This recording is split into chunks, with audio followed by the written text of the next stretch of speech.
Hello and welcome to Jump To It for IrishRacing.com and Betting Expert. I'm Shane Anderson. On today's show, we'll be looking back to last weekend with such great racing coming from Ireland with the features at Curragh, including the Irish Derby. We're also going to reflect on some of the other feature races that were run, particularly at Newcastle with the Northumberland Plate and also at Newmarket. A lot of other things to talk about too, and that is a re-emergence of the rivalry between Godolphin and Coolmore.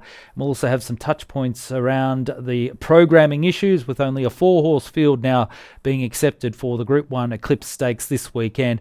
We'll also discuss a new push to have the whip issue in the UK being reassessed, and perhaps we'll see some tighter rules coming through. Let's welcome in the team. Stephen Harris and Ed Quigley are with me, guys. It's great to catch up once again. Stephen, I'll start with you. Last weekend it was pretty impressive performances in Ireland with the Curragh hosting the features, including the Irish Derby, and it's amazing to see Godolphin win the other Derby after taking out the big one at Epsom a few weeks back. Yeah, that was a brilliant race, Shane, wasn't it? Hurricane Lane making up about 8 lengths in the straight under a superb ride from Buick.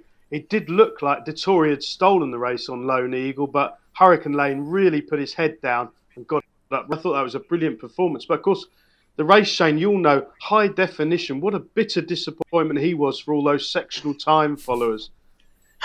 Well, I know that you're pointing the finger at me when you say that. He was horrible on the weekend. There's no doubt about that. And I think they're going to have to reassess what they can do with him programming-wise going into the future as Ed joins us as well.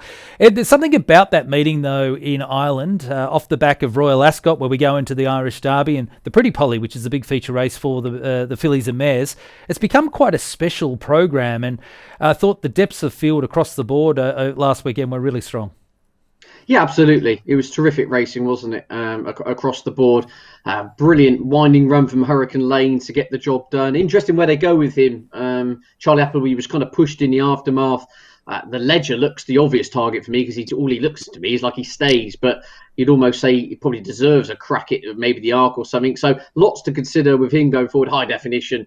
Was absolutely deplorable. Got spooked and scared apparently at the page 138 of the excuse book. I mean, connections are acting like they've just watched The Exorcist or something with him. I mean, for goodness sake, instead of going to take a couple of months off of him and bring him back for the autumn, it was just too bad to be true, wasn't it, given how little there was between them at York in the Dante. Yeah, that was a really bad run. And then, the one with the old, as I said, the old sectional time stopwatch celebrities all crying into their herbal teas. Santa Barbara beaten again. What a surprise. That maiden winner lost for the third consecutive time in a Group 1. No, jokes aside, she ran really well in defeat, but just bumped into one too good on the day. But it was exciting racing. It was good stuff. And Hurricane Lane, I do hope they go Townmore. As much as the kind of St. Ledger has lost a bit of its kind of gloss in recent times, I just think a mile 6 at Townmore, you could wind him up. He would just stay all day.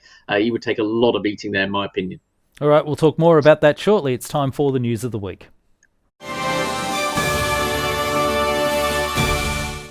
And we will start by reflecting on the Curragh last weekend and the Group 1 action on Saturday with the running of the Irish Derby. Fascinating that Godolphin have done it again, and they've both got these great sons of Frankel. Hurricane Lane winning the Irish version, Adayar winning the race at Epsom a few weeks back. If I had to get you to come out one way or the other, Stephen, who do you think is the better of the colts from what you've seen thus far? Well, that is a good question. I mean, I was really impressed with Hurricane Lane. I don't think things panned out ideally for him. I don't think he's a horse with a great deal of speed. He's never going to quick and clear in an explosive manner. He's a grinder, a galloper, a stayer. And I do agree with Ed, actually, about the St. Ledger. I really think he'll be very, very hard to beat in the St. Ledger. He'll definitely stay. He'll relish that trip. I think he's fairly versatile with regard to ground. Maybe he wouldn't want it too soft. But, he's a really tough and likeable horse. But, of course, Coolmore have had a really pretty disappointing time of things overall. Now, they have had Group 1 winners, of course. They've got Love, among others. But they've had quite a few falling out the back of the television, not just high definition, but, they've got a lot of horses. Japan Mogul, very disappointing, hard to place now. It's difficult to see where you go now. That they're not the sort of yard to sort of persevere and try and drop them down to listed class. Perhaps you won't see much more of them. Again, I know Ed was saying about excuses for high definition. I mean, he did look like a horse with some sort of physical issue. That can't be his true running, really. He should have been a couple of lengths behind Hurricane Lane at worst. So clearly he wasn't right. But he's going to be a bit of an act of faith to stick with him wherever we see him next. Hurricane Lane took what looked to be an age to get over the top of Lone Eagle to win the race, Ed. But once he got there, he really did assert. The margin wasn't big on the line, but it was certainly, I think, presented with a fair amount of authority. And there was a big gap through to third. Do you have a preference at this stage whether the Irish Derby could be stronger than the Derby we saw at Epsom, or is it perhaps the race in England a few weeks earlier that could be the stronger of the form lines? Very good question, Shane. Totally different scenarios as well, didn't we? You had soft ground on one of the quirkiest tracks in the world at Epsom, and you had good to firm pretty much the Curragh, which I'd say is a fair track, for want of a better phrase, if you like. So very interesting. Obviously, Hurricane Lane looked a bit unbalanced at Epsom, and I think that horse just wants a big galloping test. The form, it's too early in the day to make cast-iron assertions about it. I do think Adayar was given a terrific ride by Adam Kirby in the Derby at Epsom. How it all plays out, I don't quite know. But yeah, Hurricane Lane probably going further forward is the one by the end of the season, I think. Put it this way, those two meet again. I get a feeling on a conventional track, Hurricane Lane will kind of come out on top. But a tricky question that, Shane. I still think it's just a little bit early in the day to kind of pigeonhole what's what. Fair response. I'll get your both of you to give your views on the Fillies and Mares. I'm not convinced that was a really strong, pretty Polly. I know Ed's been quite critical of Santa Barbara. Stephen, as you've sort of pointed out some of the nuances around the form and the fact that she had an inflated ego in many ways, the way that she was being talked up by a lot of pundits going into some of the bigger races. But Thundering Knights is certainly a nice mare. But is she a superstar? I'm not quite convinced. Cayenne Pepper, who is a reasonably good benchmark now, she's run third and was quite well beaten, but she seems to be always falling short in some of these feature races. How strong do you think that division that we saw on the Sunday meeting at the Curragh might be for the Fillies and Mares? I would guess it's probably just an average year, Shane. You're right. But I mean, one thing about Thundering Knights, 4 wins from 11 now.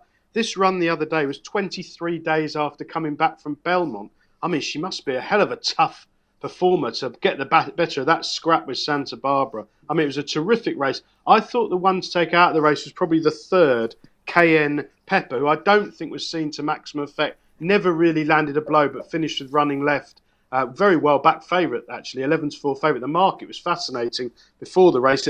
They did seem to have lost faith finally in Santa Barbara, but she arguably ran a career best effort. I thought it was a good, solid race. I don't think it's form that you'd be amazed if the front three were not all beaten next time out. I don't think they're exceptional by any means, but perhaps the third, Cayenne Pepper, the one to take from the race for me. Ed, do you have a view? Do you match up with Stephen's assessment there? Yeah, I agree with a lot of that. I think naturally, given the hype that still surrounds the Santa Barbara, is going to be the filly we take out of the race. Stephen says it's weird, actually, because High Definition was a big drifter on the morning, and Santa Barbara took a big walk in the market, didn't she? 7-4 out to 3-1. I think what they have found out is 10 furlongs is probably a trip for now. I mean, they've been trying a mile and a half. They were back to 10. She, in defeat, she's run the best race of her career over the 10. I think at least if you look, kind of glean clues going further forward, I'd be surprised if they veered off the 10 furlong kind of targets with her for now. But as I said, she just seems one of the most overhyped individuals I can remember for the last couple of years. You know, keeps going off favourite. We keep hearing all working the house down, etc., etc. And she's a maiden winner for when you deal with the facts, and she just keeps getting turned over. So be interesting again if the money comes for her next time and what she does. I'll be looking to hit the lay button again depending on prices. But jokes aside, she ran well in defeat. It was a career best from her. I think they'll stick to 10 furlongs with her next time out.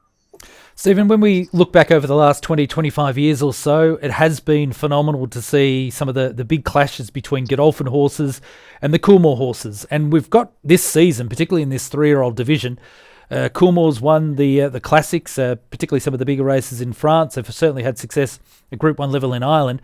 But when it comes to the staying division, Godolphin's coming out on top. They've won the 2 big Derby races, and they look to have a fair bit of depth through some of the emerging 3-year-old division as well, particularly when some of the geldings in their stable that couldn't compete in the classics. There looks to be some real strength in that lineup.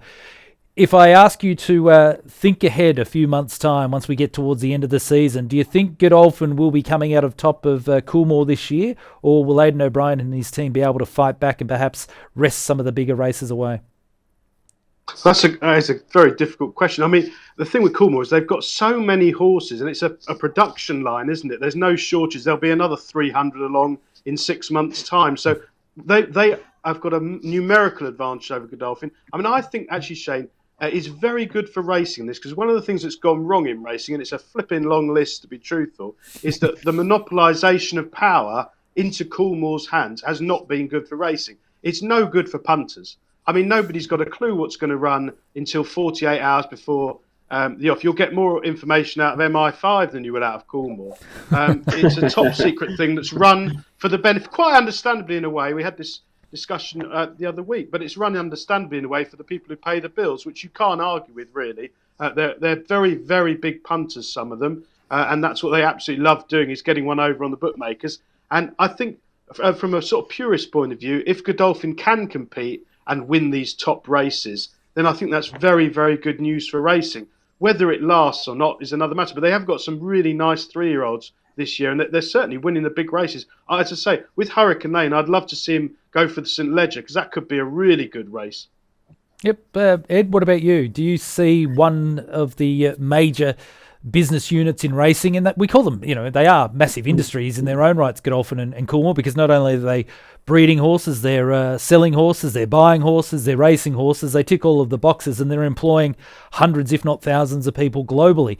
So it's important that they do have success. At the same time, they're sort of pushing a lot of the smaller stables out of the equation. But if you look at them this year, do you think one stable's bigger or stronger than the other? Or is Coolmore perhaps underperforming with what their expectations were coming into this season? Yeah, potentially. Yeah, interesting, isn't it? Obviously, in about 3 weeks' time, we should get Adayar versus Love in the King George at Ascot, which will be an absolute barnstorm. I'm really looking forward to that. The bigger picture with Godolphin versus Coolmore is quite interesting, isn't it? Because Godolphin have really hit the slump in the last decade, haven't they? There was times with the Mahmoud Al-Zaruni saga and all that. I mean, you listen to a lot of people connected to Godolphin. They were really hurt by the fact their reputation had been blunted and their image and everything. You had the Frankie Dettori split. Of course, he's gone over to the dark side, if you like, in the sense that he's gone over to Ballydor. He's been riding classic winners for them. There was a lot going wrong with the Godolphin operation. One person who really needs to get flagged up in this conversation is Charlie Appleby, who just seems outrageously good. I mean, I know he's not been training all that long at the top level, and Melbourne Cups, Derbies, Irish Derbies, great ones right, left and centre. And he really, it seems like with him, there's been a big U-turn and upturn in the kind of the fortunes of the Godolphin string. And so it's great to see the boys in blue back, it has to be said, because they're, 7-8 years ago, there were so many of their horses who were going for astronomical sums and just dropping out the back of a Group 2 at Sandown, and then next being seen at Nad Al Shiva 3 years later. So it's great to see them back, it has to be said. There are some really interesting matchups coming out, and I really just hope Love, Adayar, we've got LRZ Pole Drive. I really hope that King George all goes ahead, because that is a mouth-watering contest to look forward to in just a few weeks' time. A couple of other points to talk about from the weekend gone, Stephen. At Newcastle, we had the Northumberland Plate. I love the race. So give me a big 2-mile, big field handicap race. It almost reminds me of Australia, except this was run on the all-weather track. But Nicholas T, it was quite a brilliant performance, really, to come from so far off the pace the way that he did to get up and win narrowly at a big price. Yeah, quite unusual, Shane. This is a track, Newcastle, on the all-weather. It's not everyone's cup of tea. I mean, I think a lot of bookmakers like it because you do get results there.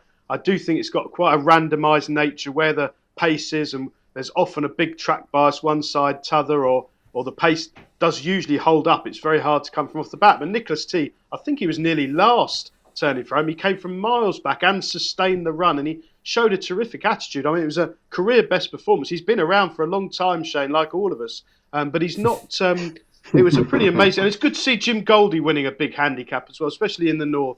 He's a veteran trainer. Runs his horses every day of the week, Monday to Thursday. It's nice to see him have a big weekend winner and a valuable race at that. Ed, get your view on Trushan's performance in that race. Carry top weight. He's a legitimate group class performer, and we don't often see group class performers run in handicap races in the UK like they might in other parts of the world. But he wasn't beaten too far. He could really take another step throughout the remainder of this campaign, whether he goes to a Goodwood Cup or other. He looks to be in fantastic form. Absolutely. Off a BHA rating of 118, hindsight is a very tall order, wasn't it? And it was a little bit of an afterthought, this race. Obviously, he was pulled out the Ascot Gold Cup at the last minute on the account of the ground, got rerouted to this off top weight, ran a pretty good race in defeat, giving away lumps of weight. But yeah, Nicholas T got the job done 33-1. Jim Goldie keeps a lot of these these old horses on the go. And interesting, actually, he was a 9-year-old. He'd never gone beyond 1 mile and 5 furlongs. And Jim Goldie said it was almost a little bit of a shot in the dark. Just thought something instinctively was telling him that he just needs a proper trip these days. Well, his instincts were spot on, weren't they? Because he needed every yard of that 2 miles, and he got the job done. But yeah, Trushan, interesting horse going forward. I just gut feeling that horse tells me could just be really hard to place. He could end up being a Group 1.5 animal, as I called him, in the sense that he may just bump into 1 or 2 too good at Goodwood, and the ground may go against him once we get into the winter months. But yeah, nonetheless, it was an honourable performance in the feature. Okay, guys, a couple of other quick talking points out of the weekend at Newmarket. There was some good racing. Glorious Journey won again at Group 3 level. But from my perspective, Logician beaten as a short price favourite in the Fred Archer. I think John Gosden's really going to be scratching his head. He came out, Stephen, after the race saying he's lucky to have the horse still alive. He got so sick that he was lucky to survive after his 3-year-old season. We didn't see him for quite some time. But he doesn't look to be the horse that he was potentially going to be. But could there be a switch to maybe the longer journey staying races to see a re-spark in form for him? Yeah, well, that's a good point, Shane, because nothing happens very quickly, does it? I mean, it did look set up for him. Outbox led. He was right on Outbox's tail. It looked a matter of time, sort of 2-3 furlongs out. But he just looks a big, slow old boat, Shane, doesn't he, to be honest? I mean, I think he was stable nap as well. They were all on. There was fortunes for him. I think he was an odds-on favourite. Plenty of money for him. I think they knew he needed the run first time out and didn't give him a hard time. And that was the day on Saturday. So I should think they're mortified he's beaten, to be honest. He's certainly going to be... Ed was just saying about horses that are hard to place. He's definitely going to be hard to place unless they can go up like 1 mile 6 or 2 miles with him. I think he's going to find winning difficult because he just lacks that gear change. What would you do with him, Ed, if he was yours?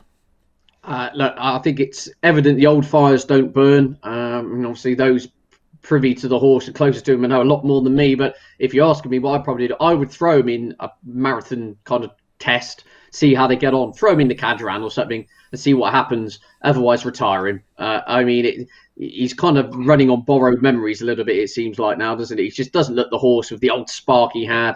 He's a classic winner. It's a shame, but it happens. So one thing is for sure is he doesn't have the gears over the middle distances anymore. So yeah, I would roll the dice in a proper staying event and see how he gets on. It may just suddenly unlock a new lease of life. You never know. But if not, there's not. What else would you do with him if you step him up to 2 miles and beyond and he gets beaten again there? You're just running him for the sake of it, in my view. So yeah, one crack at a staying trip and see what happens.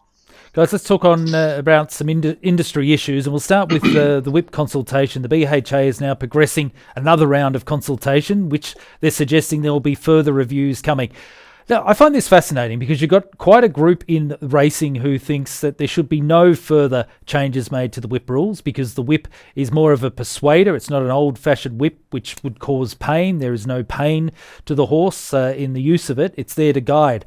Do we need more rule changes to accommodate perhaps a perception via the public that we shouldn't have whips in horse racing at all? Stephen, what's your view? Well, Shane, we had a blood pressure raiser last week with 5 days at the Cheltenham Festival, didn't we? But this is another level altogether. I mean, racing is in huge trouble in Britain. Prize money's fallen off a cliff. There's no runners. The racing is diabolical, low-quality betting shop fodder when all the betting shops are shut.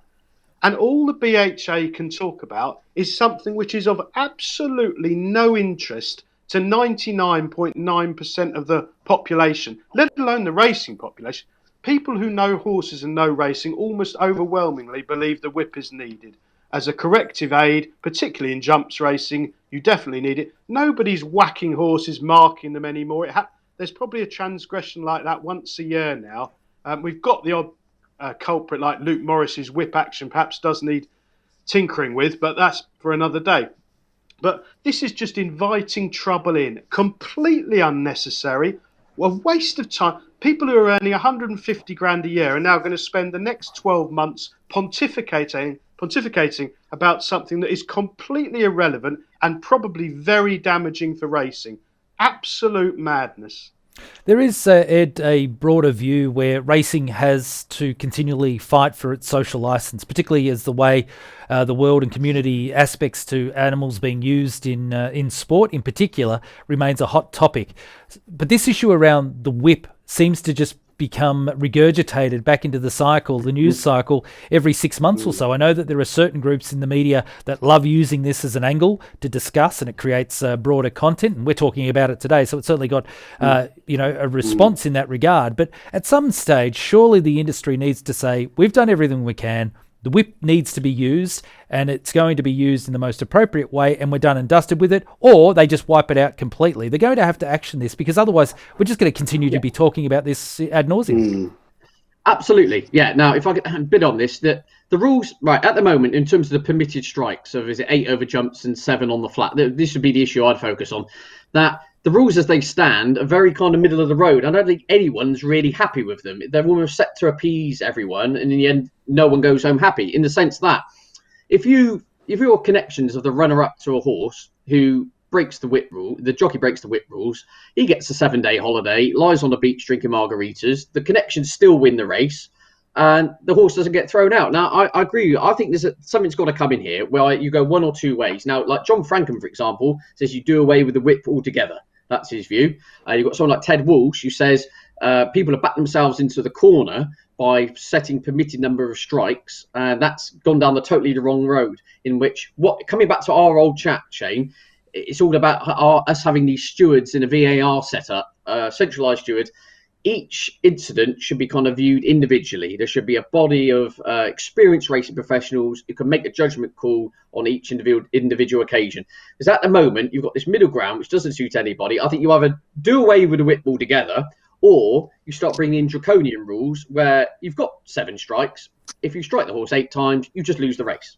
There needs to be one or the other. You can't keep having this middle ground where, we're trying to make this people happy, perception issue this, jockeys this, da-da-da. In the end, no one's happy. And as you say, the same conversation keeps coming up month after month after month. And if you brought in a rule where you said you literally will lose the race if you break the whip rules by more than one permitted hit, this would all just go away. But likewise, if you take the whip all the way altogether, then you don't have the discussion in the first place. But something needs to be kind of done in draconian measure, I think, rather than having the same old boring conversations year in, year out. We're going to have a review. We're going to have a review.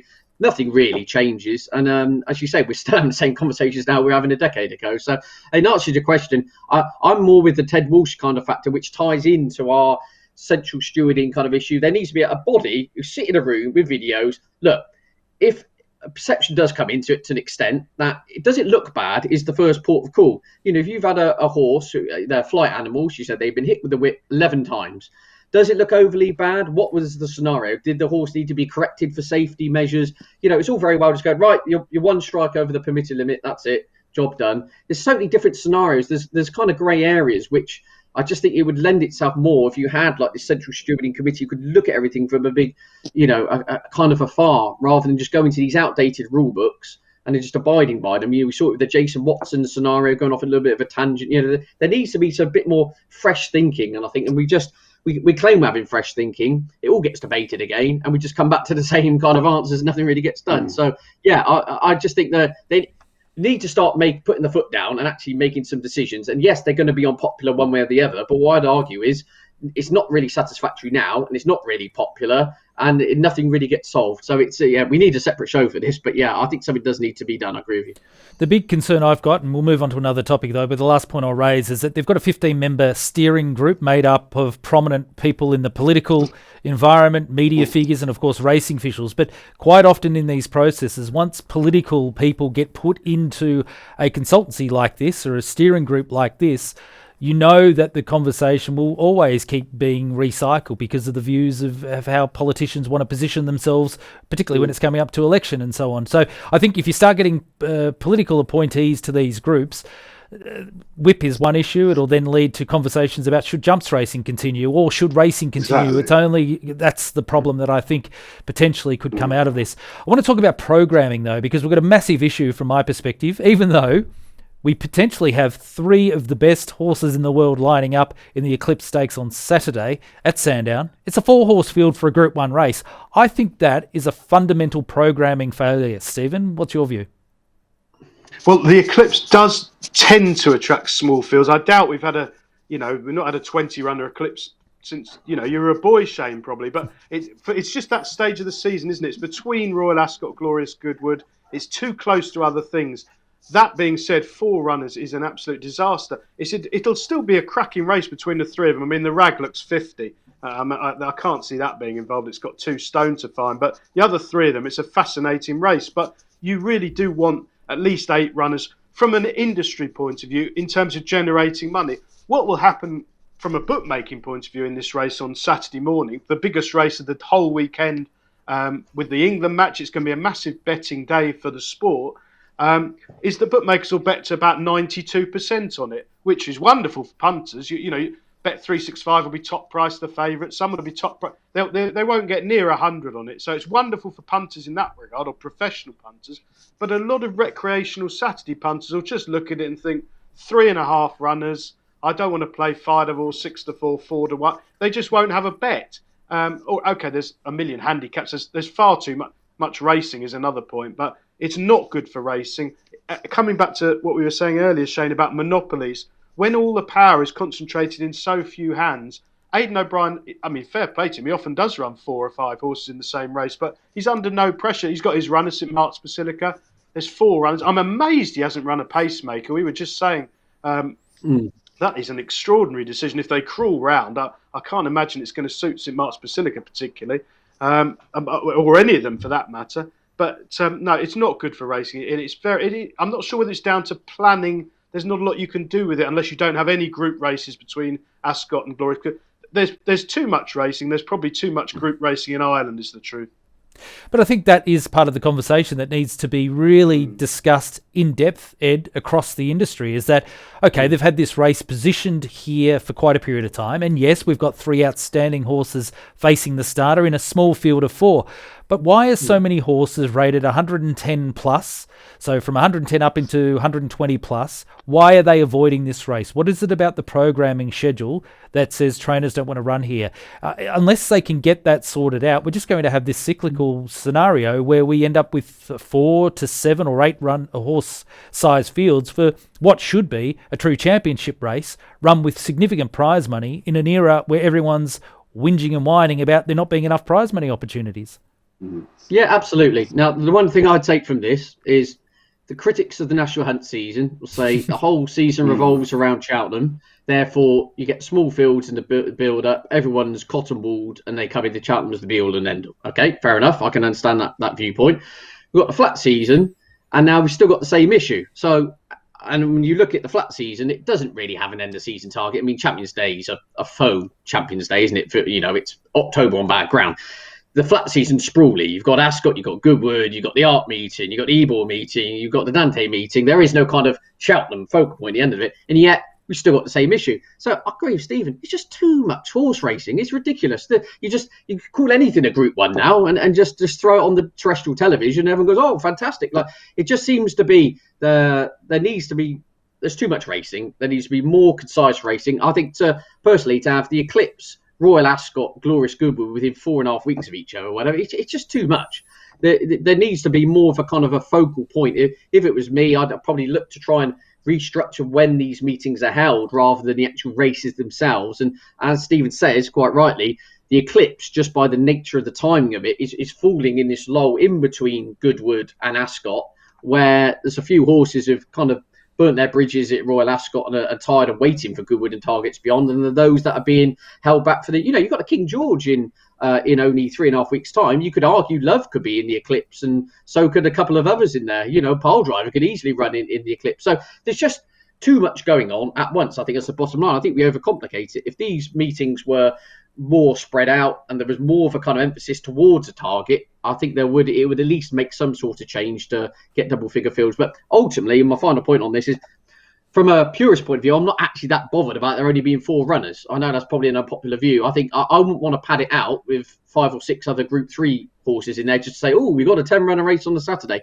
Yes, I understand from any kind of each way and turnover perspective, perhaps is not what we want to see, but we are nonetheless seeing 4 very high-class colts go into field in a good race, and it will be good nonetheless. It's just whether it's programming or I think it's race timing essentially is the be all and end all. It's a mixture of timing combined with there's just too much going on, and there's only so much of a horse population to fill these spots.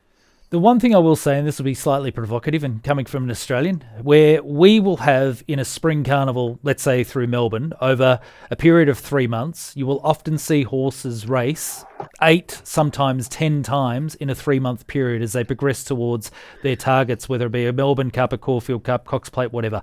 You can often see similar in Hong Kong, so it's not just Australia. You can often see similar in the United States. I think one of the problems UK racing faces is that a lot of the stables do not push themselves out of their comfort zone when it comes to programming. They're quite rigid with how often they'll race their horse, what division they will run in it. So if you've got a horse that is considered a stayer, well, you run it only in staying races, whereas there is a bit more of an approach to really trying to be more versatile with campaigning methods in other parts of the world. And a lot of that has to do with how the prize money structures have also evolved in those regions. I'd like to see that happen more in the UK. Whether it does is probably never going to happen the way that things are at the moment. But as the global racing community gets smaller and people are learning from different regions, surely that becomes something that could perhaps be thought of in a slightly different way. Stephen, do you have a view on that? Well, that is a good point about Australia. What I'd ask you about that is part of the trouble in this country is because of the short summer we have, it's only really sort of May, June, July, August, I suppose, tops, where the ground's going to be decent and not soft. As Ed just said about the Champions Day in inverted commas that takes place in a sort of Foss-Lass style ground almost every year. I mean, it's absolutely ridiculous. All the horses have had enough. They're absolutely legless, rolling around on ground that doesn't suit them, racing for telephone numbers. We probably could do with starting the season earlier, but I think it's weather related. Wouldn't that be true in Australia, that you can just have it over a sort of 6-7 months spread out where they have a pattern with time between the races, whereas everything's compressed in this country into about 12 weeks. So maybe it's sort of weather, yeah.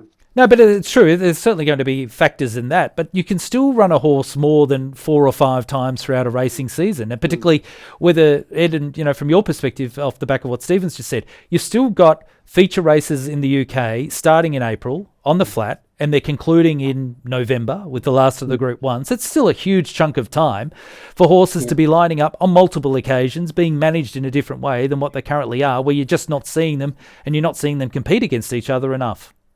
But I think it's definitely a psyche of perhaps the British trainer and owner here. They're like boxing promoters. They want to protect their asset as much as possible. If you can only be seen 3 times a season but have 3 1s next to your name and then disappear after a breeding shed, it's kind of job done. I think that there is very much that kind of element.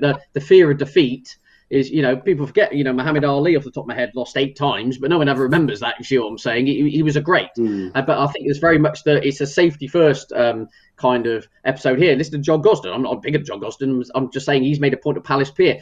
Or at some point we'll go up to 10 furlongs. We want to find the right race for him. It's not. You could easily throw him in a race earlier on, but it's kind of, he's only going to have 2 or maximum 3 more runs this season. We want to keep those ones next to his name. If he can go off 1 to 6 in a really soft race, I'm like, perfect, job done. There is that kind of safety first element, which I just think it might be in the British psyche and culture. I wouldn't be able to quantify it really, but there is that. You see it on the jump season as well, especially like Nicky Henderson. If he can get a horse to appear on the track twice, win 2 Grade 1s, his owners are happy, he's on the honours board, we do it all again next season.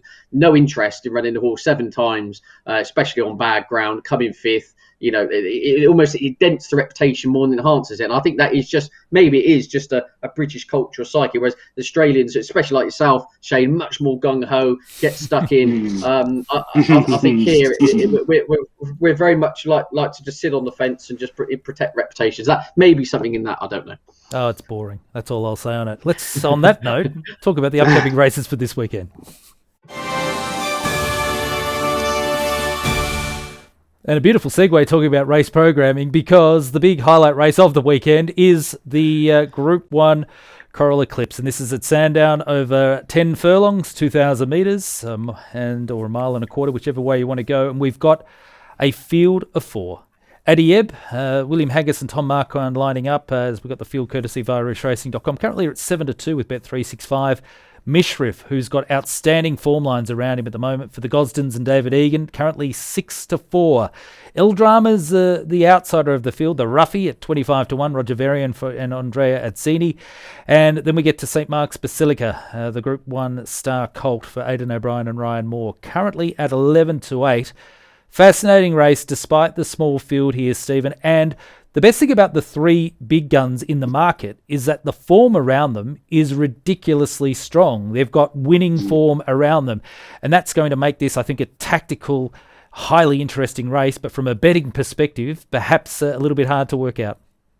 Yeah, it's trappy, Shane, isn't it? The first thing to say is that I live about a mile from Sandown, and we had a lot of rain in the forecast earlier in the week, but it hasn't materialised, and the forecast now looks a lot better. So, and it's 23 degrees, and it's quite warm, to be honest. So Sandown, which looked like sort of soft, good to soft on Monday, we're recording this on Thursday. It's probably good to soft now. It'll be at least good, unless the weather forecast is completely wrong by Saturday. So I'm thinking more good, faster side than good, slower side, which is totally different. Of course, that's a shame because we don't see Wonderful Tonight, who would have run on soft ground for the genius Frenchman Menuisier. But we've got four others. The Rag looks 50. I think that one's got loads to find, not good enough.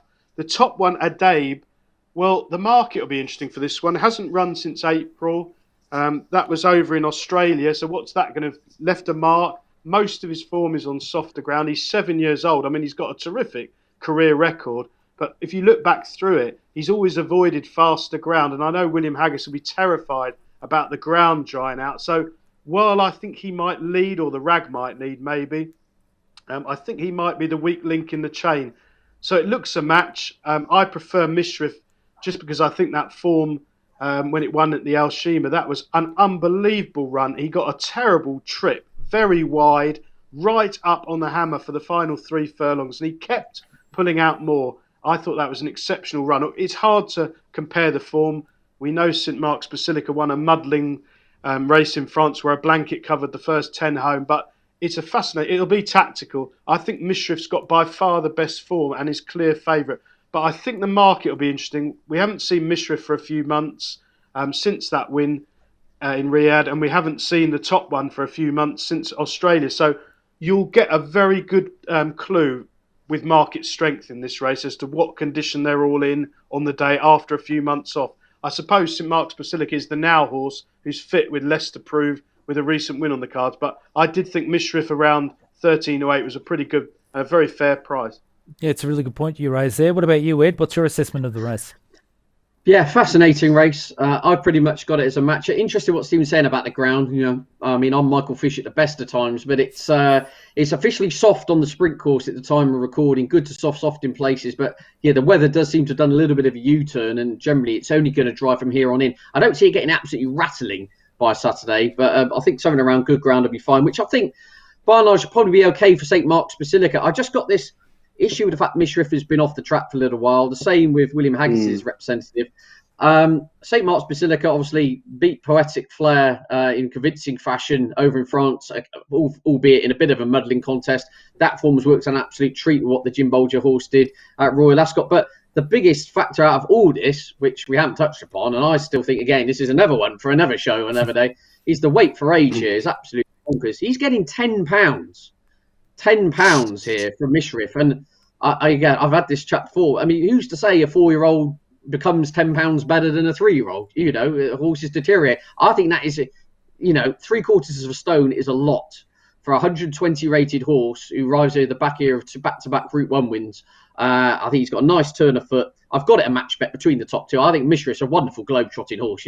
10 furlongs, a mile and a half, a mile, heavy ground. He's won at Deauville on heavy, hasn't he? He won on absolute rattling ground over at Meydan last time out.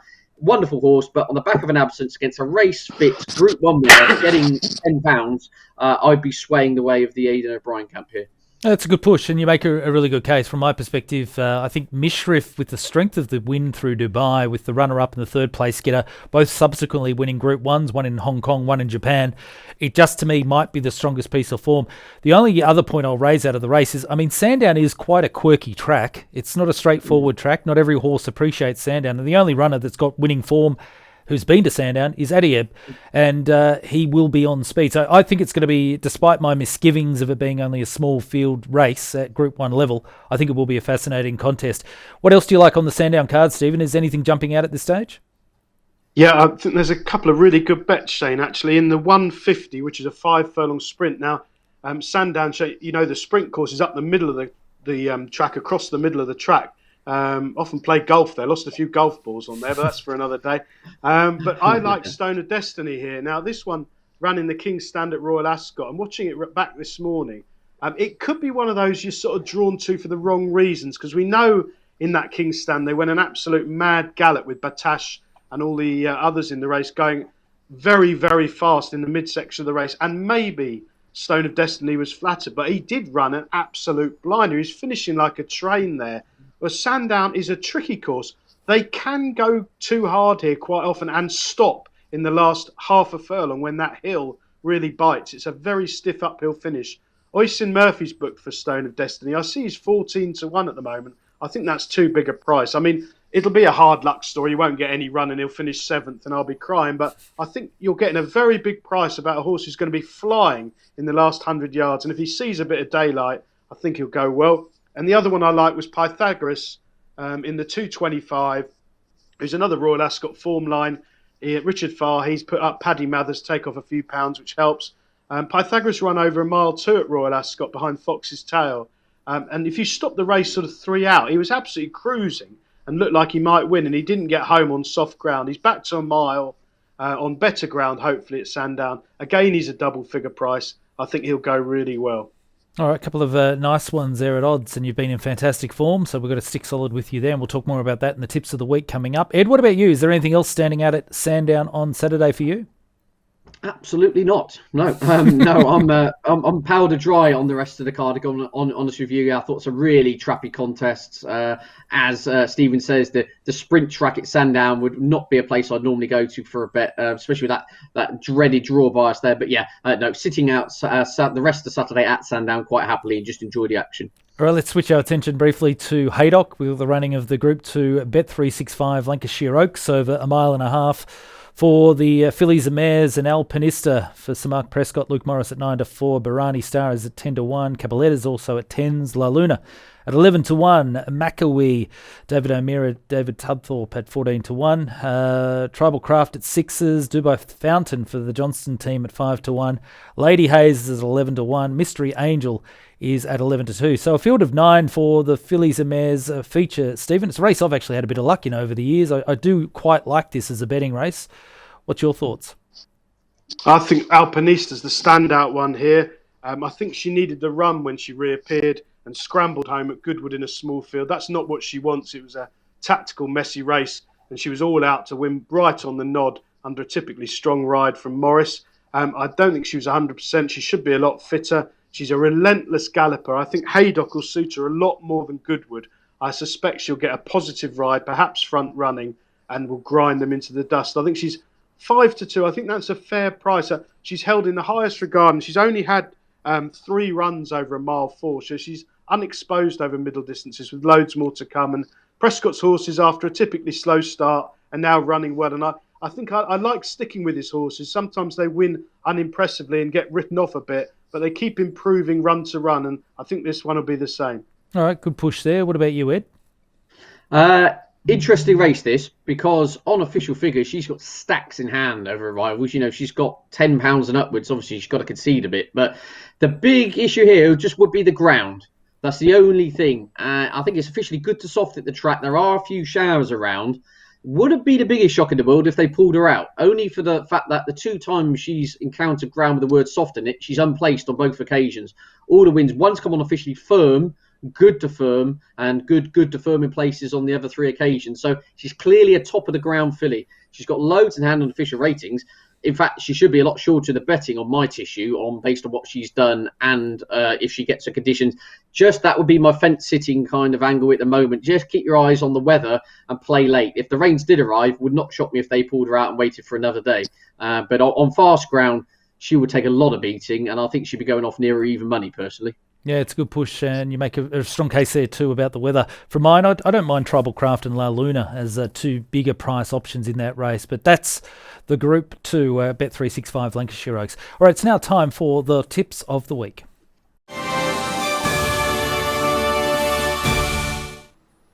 And Stephen, will pause and reflect on your outstanding tipping performance over the last few weeks. Again, you were in front last week, a 6-unit profit.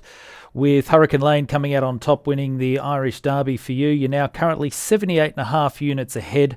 Phenomenal record, well done, and you're actually taking a couple of weeks holiday off the back of today's show, so we need you to strike big time this weekend. No pressure, my friend. Who do you like? Well, we've done a couple at Sandown, saying just to go over them again. Stone of Destiny in the 150, I think is 14-1 now. I think he'll go really close. He's definitely overpriced. Pythagoras 225 at Sandown, again a double figure price.